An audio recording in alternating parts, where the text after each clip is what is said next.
বাড়িতে সবসময় অশান্তি, কারোর সাথে কারোর মনের মিল হচ্ছে না, কেন এরকম হচ্ছে সেটাও বুঝতে পারছেন না।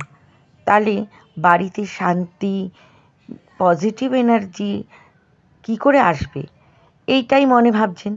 চলুন আজকে আপনাদের সাথে এই বিষয় নিয়ে আমি একটু আলোচনা করি। বাড়িতে পজিটিভ এনার্জি আনার জন্য সব সময় আমরা ব্যস্ত থাকি। কিভাবে বাড়িটা সুন্দর হবে?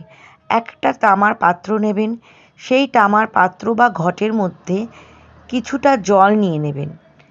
জল নিয়ে তার মধ্যে একদম সদ্য টাটকা ফুল নিয়ে ওই টবে সুন্দর করে সাজিয়ে রাখবেন।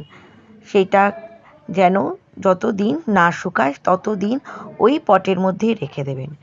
এর ফলে ঘরটা কিন্তু খুবই ভালো লাগে আর একটা পজিটিভ এনার্জিও ঘরের মধ্যে থাকে।